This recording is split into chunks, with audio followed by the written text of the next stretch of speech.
Welcome to session 4. Today we're going to be talking about the story, the beginning of redemption, which will be a story that will last for a number of sessions. And the story goes all the way back to the call of Abraham himself.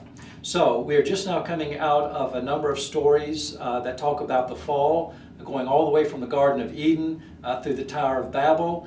And God is now going to have a major response, a redemptive response to how he's going to pursue his mission in the world. So this story begins with these words from the Bible. Now Sarah was childless because she was not able to conceive. Terah took his son Abraham, his grandson Lot, son of Haran, and his daughter-in-law Sarah, the wife of his son Abraham, and together they set out for the Ur of the Chaldeans to go to Canaan. But when they came to Haran, they settled there. The Lord had said to Abraham, "Go from your country, your people, and your father's household to the land I will show you. I will make you into a great nation, and I will bless you. I will make you a great name, and you will be a blessing. I will bless those who bless you, and whoever curses you, I will curse, and all peoples of the earth will be blessed through you." This is the beginning of the story of Abraham and redemption as God calls Abraham, and Abraham and Sarah gather their things together, gather their family together, and at the instruction of God begin a journey. They are going to go to Canaan, where they will settle and where God is going to bless, and there will be descendants, and they will have a land, and Abraham's name will be great. When they got to Canaan, they actually walked into a famine, and as a result of that, they continued their journey to Egypt. When they got to Egypt, Pharaoh himself heard about the beauty of Sarah, and Abraham passed Sarah off as his sister. The judgment of God kind of fell upon Pharaoh and his household, and when Pharaoh was aware that this was something God was doing, because Sarah was in fact the wife of Abraham, he sent them on their way, and they returned to Canaan, where they're going to make their home and make their living. When they got there, Abraham and Lot divided the land, and Lot took the better portion of that, and Abraham settled in the rest of that. God then reaffirmed his promise to Abraham, and that the offspring would be numerous. And Abraham believed that. He trusted fully in this promise that God had made, and God credited it to him as righteousness. In other words, God said, this is what righteousness looks like. And it was all because of the trust that Abraham had in God. To symbolize this covenant, God asked Abraham to take several animals, to cut them in half and place them on the ground. Abraham did exactly what he was instructed to do, and as night began to fall, a flaming pot and a torch began to make their way through the cut halves of the animal. This was a way of symbolizing the truthfulness and the honor of the covenant itself, that God had spoken, and now he had symbolized this covenant. Abraham had responded, and Abraham from his side was responding to the covenant. And part of the great symbolism of this was that if either party were to breach the covenant, then that party, or the faulting party, would die just like the animals that had been cut and placed on the ground. So in this way, the covenant itself was symbolized in a beautiful way. During all of this time, Sarah herself had not been able to have a child. She could not conceive, and so she approached her husband Abraham about the idea and the notion that he should take their Egyptian servant and have a son by her. So Abraham, apparently without hesitation, had a son through their servant Hagar, and the son that came out of that union was Ishmael. When Ishmael was born, of course, that changed the dynamics of the household, but God affirmed his promise, the original promise, back to Abraham, although Ishmael had now come. Some 14 years later, Sarah in fact became pregnant, and she gave birth, of course, to Isaac, and the story continues not through Ishmael, but through Isaac. In all of that, God has also asked Abraham to participate in the practice of circumcision for himself, for all the males of the household, as a physical marker or as a sign of the covenant and of the words of covenant that had been shared. So, Isaac now is born to Abraham and Sarah. They are old in age. It creates a problem at home, and Sarah becomes somewhat bitter at Hagar and Ishmael. In essence, they leave the family. They go on their own journey. God watches over them, and God's going to create a nation out of Ishmael and so forth. And that leaves the story back with Abraham, with Sarah, with Isaac, and the fulfillment of a promise that God had made now to Abraham and Sarah in their old age, that there would be a son, and that son was Isaac. At some point in time, God commanded Abraham to take Isaac on a 3-day journey and make their way to a mountain. And so Abraham did exactly what he was instructed to do. He took Isaac, they cut some wood, they were going to make an altar, they were going to offer a sacrifice. They took 2 servants with them. They began their journey together, and at the conclusion of their 3-day journey, they arrived at the place that God had instructed them to come. They go up to the mountain, and Abraham begins to construct this altar upon which the offering is going to be placed. And as they do so, Isaac notes to his father, we're going to build this altar, but we don't have a sacrifice. And Abraham responds with, God will provide for us. When the time comes for the sacrifice, Abraham, in fact, takes his own son Isaac and places him on the altar, and is fully and totally prepared for the sacrifice that is going to be made to God. So much so that Abraham now holds in his hand the knife that he is going to plunge through the body, through the heart of Isaac. And the moment before he drops the knife on him, God intervenes. And God calls out Abraham's name, and God has provided a ram in the nearby thicket. Its horns is caught, and that ram becomes the provision of God for the altar and the sacrifice that is going to be made. So, Isaac, as he moves along through his story, eventually he meets Rebekah, and Rebekah becomes his wife. However, as their story as a family begins to progress along, Rebekah has the same exact issue that Sarah, her mother-in-law, had before her, in that she was not able to have sons. And naturally, she was anxious about all of this, and undoubtedly the family was waiting for a son.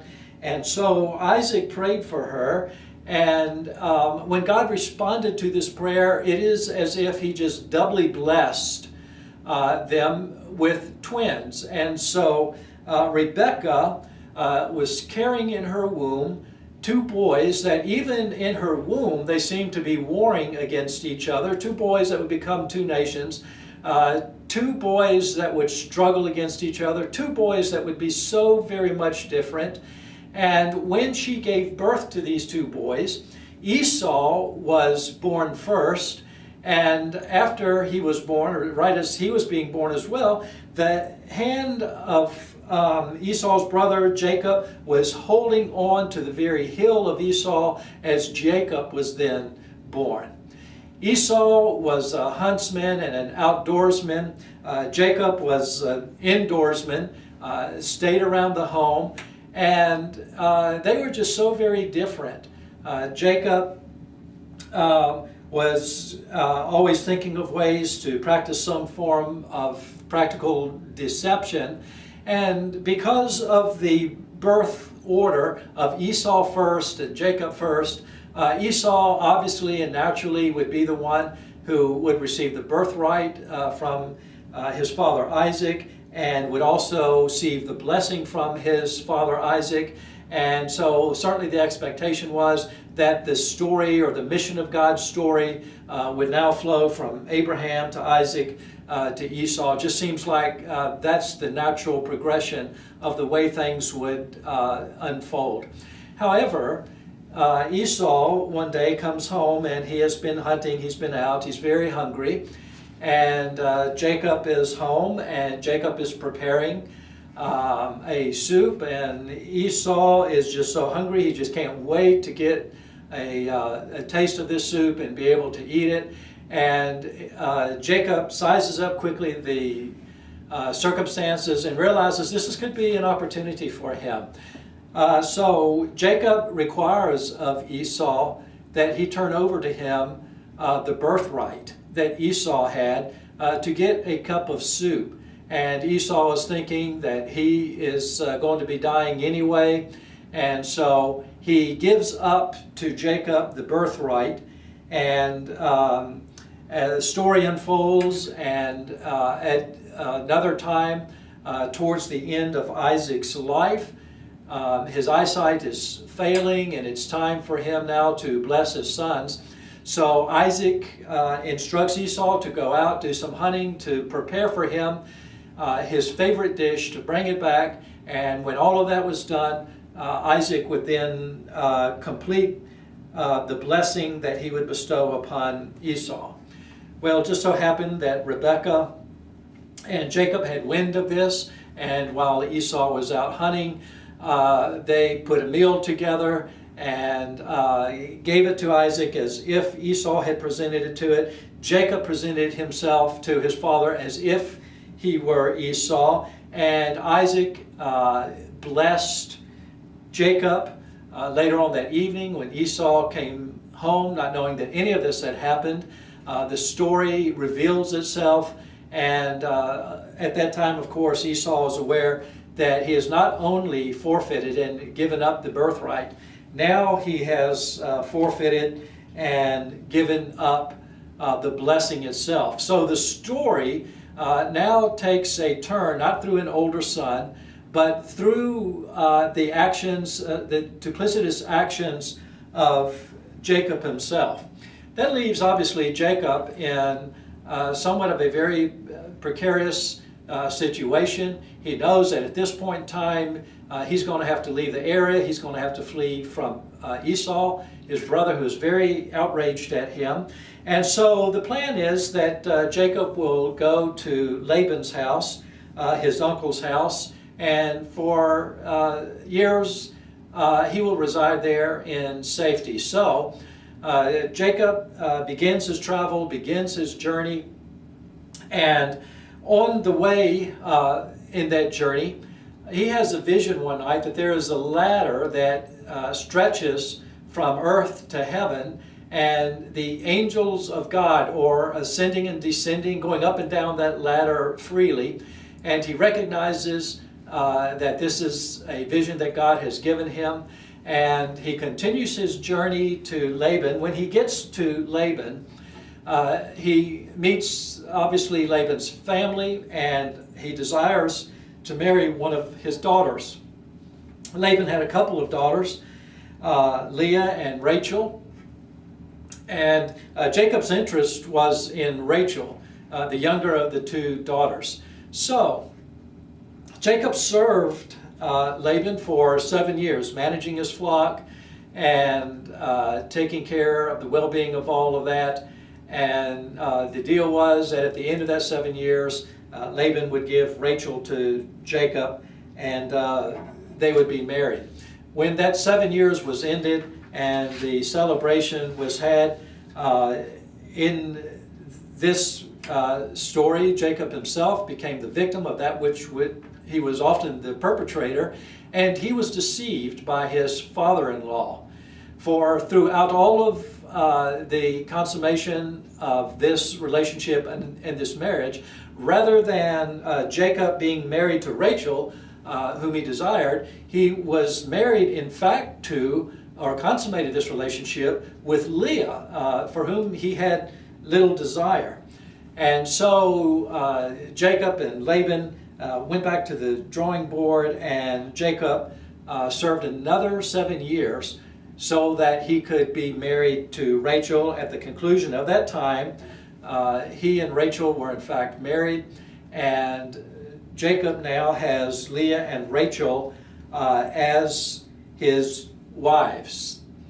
The time comes for that family to make its way back, and so they are going to make their preparations.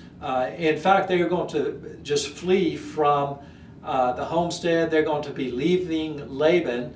But what that means is that in going back home and leaving Laban and Jacob packing his family and taking them with him, it also means that they're going to be encountering or bumping back into Esau, the very person that Jacob was fleeing when he made his way to Laban. So in all of that story, it so happens that in the marriage relationship that Jacob has with Leah and Rachel, Leah is very productive with children. And she has, in fact, 6 sons by Jacob. However, Rachel, the one for whom Jacob had this incredible love and affection, just like the stories before her, just like Rebekah, just like Sarah, cannot have children. And so you can imagine or possibly imagine how frustrating this must have been, both for Jacob, particularly and especially for Rachel, who simply cannot conceive, simply cannot bear children. So in a way to circumvent all of this and for Rachel and Jacob to have children of their own, Rachel kind of returns to a story from the past, and she offers to Jacob her servant. And Jacob and Rachel's servant have 2 sons together. And then Leah, not to be outdone, although she had already produced 6 sons, Leah also has a servant, and she offers her servant to Jacob, and 2 sons are produced there. So if you're doing the math, altogether there are 10 sons, and Rachel has not had a single one of them. Ultimately, God blesses Rachel, and she is able to conceive. She is able to give birth, and the son that is born to her is Joseph. And Joseph, as you know, then becomes primary character of the story as it begins to unfold. And they are making their way back home, and there's another encounter that Jacob has with God. And in this encounter, Jacob and this man from God wrestling throughout the night, the man touches Jacob in such a way that his hip is dislocated and he spends the rest of his life with a limp, but an ever reminder that on that night Jacob had wrestled with God. And when the morning came and God spoke about that, he reaffirmed the promise and noted the struggle that Jacob had been throughout the entire night. And it was after that particular experience that God actually changed Jacob's name to Israel. So now we have 11 of the sons. They are settled back in the area, and Rachel, blessing of God is still now upon her, and she gets pregnant again, and she's going to deliver her second son. And in the labor process and the delivery of that son, she loses her life, and she was buried in Bethlehem. Benjamin was the young boy, the infant that was born, and is now the younger brother of Joseph. So we are now at the place in the story where Joseph is among his brothers, and Jacob has 12 sons. Of those 12 sons, Jacob had an affinity and a particular love for Joseph. On one occasion, Jacob sent Joseph to check on his brothers, and even at the mere age of 17 years old, Joseph was having dreams that indicated that his parents and his brothers would one day bow down to him and worship. As you can imagine, these kinds of dreams and this kind of talk certainly did not settle well with his family, and his brothers were outraged by it. And so as Joseph was coming to them at the instruction of his father, the brothers had conversation about how they could just rid themselves of Joseph. They placed him into a dry well and talked about how to best handle the situation.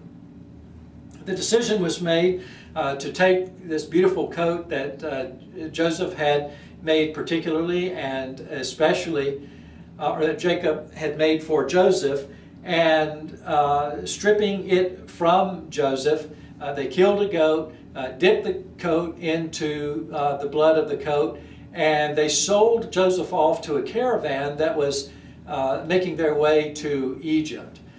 When the sons returned back to Jacob, their father, they showed him the coat that they had found and told him that it was apparent that wild animals had attacked Joseph and that he had been devoured, his life had been lost, and the only remnant of that experience was the coat of many colors.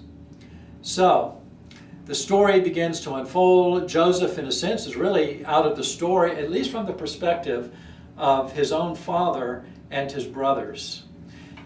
When Joseph gets to Egypt, God's blessing is upon him, and he makes a name for himself.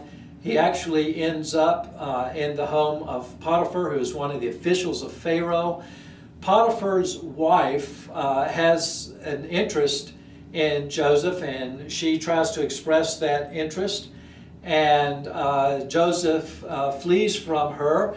But Potiphar's wife turns the story around and lays blame at Joseph's feet as if he had made an advance on her. And so Potiphar throws Joseph into jail. And oddly enough, the blessing of God is on Joseph in such a way that even the guards at the jail were friendly toward him. And Joseph is biding his time through his years that he is imprisonment in Egypt. During that time, there were a couple of other individuals who also had been imprisoned, and they came to Joseph. Each of them had had dreams. Each of them had previously served Pharaoh, and Joseph was successfully to be able to interpret both dreams. As a result of that interpretation, or the consequence or meaning of that interpretation, was that one of them, the cupbearer, would be returned to Pharaoh and be able to resume his role as cupbearer. The baker would be executed. And so after the interpretation of the dreams, life goes on. And then at some point in time later, Pharaoh himself has a dream. He calls in the very best people, the most capable people that are available to him. None of them can interpret the dream. The one that knew Joseph from prison recalled that Joseph was able, in fact, to interpret dreams. And he says to Pharaoh, hey, there was a guy back there that I met in prison. He was able to interpret my dream. So how about if we have him take a listen and see if he can interpret your dream?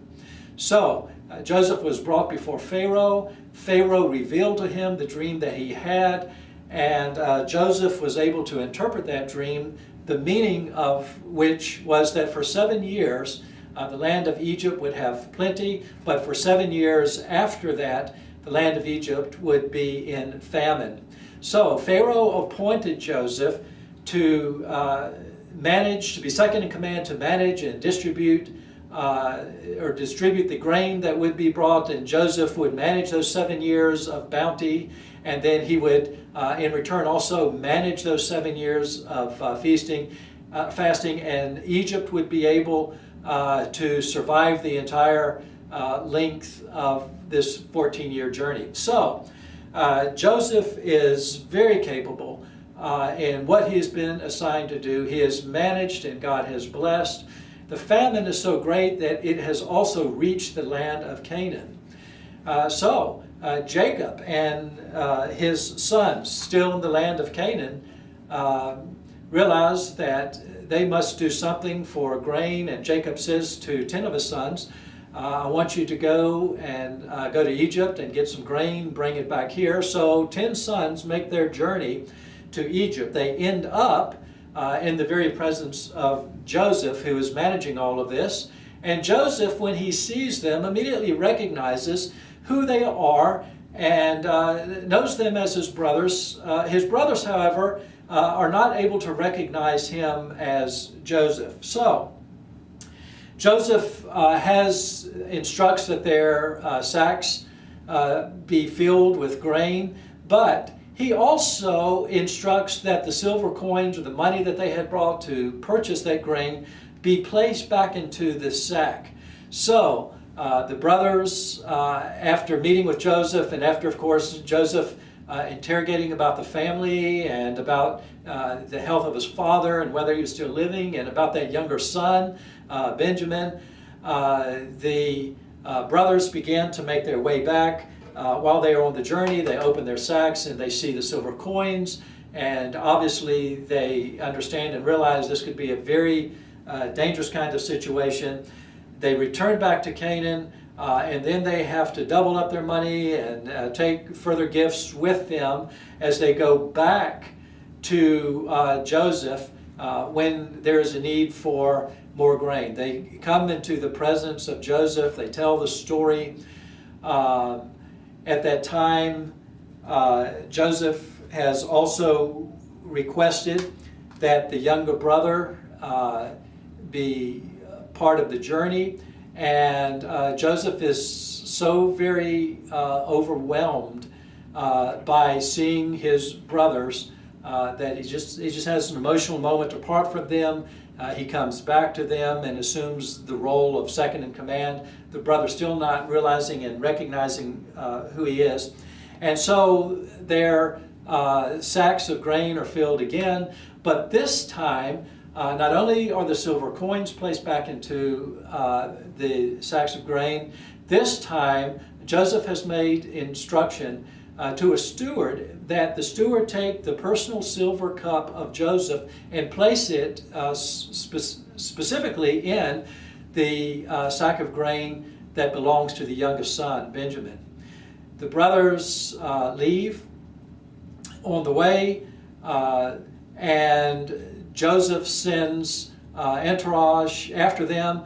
They catch up with them. They begin to open the sacks of grain, and of course when they get to Benjamin, they open it up and there is that silver cup.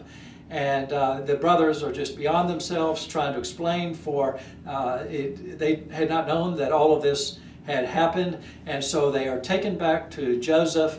When they get back into the presence of Joseph, Joseph ultimately reveals himself as their brother, and they share together in a feast, a reunion, and now Joseph tells the story of what had happened to him throughout those years. And naturally, Joseph very much wants his brothers, his family, to be together again. He's delighted, of course, to hear that his father is still living, Jacob. So he instructs his brothers to go back home, to pack their things, to bring Jacob and other family members back to the land of Egypt, where they will spend their days. So the entire family of Jacob, the sons, and others make their way back to Egypt. They are reunited with Joseph, and as the story of Genesis ends, Jacob spends his days in Egypt, and he ultimately dies. and then the day comes that Joseph himself will die in the land of Egypt. And so ends the story of the beginning of the redemptive purpose in the book of Genesis. As you talk about and reflect and just enjoy letting these kinds of stories wash over you, let me encourage you to think about God's blessing, and as it is moving through the Abraham stories, Isaac, Jacob, I mean, there are all kinds of things that are happening in these stories. As you read through the book of Genesis, you'll be able to see what else happens and fill in many of the gaps. But you have a framework now to see the story in its latitude, beginning with Abraham, moving through the sons, all the way to Joseph, and the many ways in which the promises to Abraham seem to, nearly on the turn of every page or the beginning of every day, seem to be jeopardized by some family action or some event that happens. So begin to look at this storyline, keep the covenant and keep the promises that God had made to Abraham and had also made to Isaac and Jacob. Keep all of that in mind as you read through the stories, and start looking for how you see God's mission continuing to be able to move right through all of the twists and turns, all of the unexpected things, all of the surprises, all of the things that it had to overcome through the story of the beginning of redemption.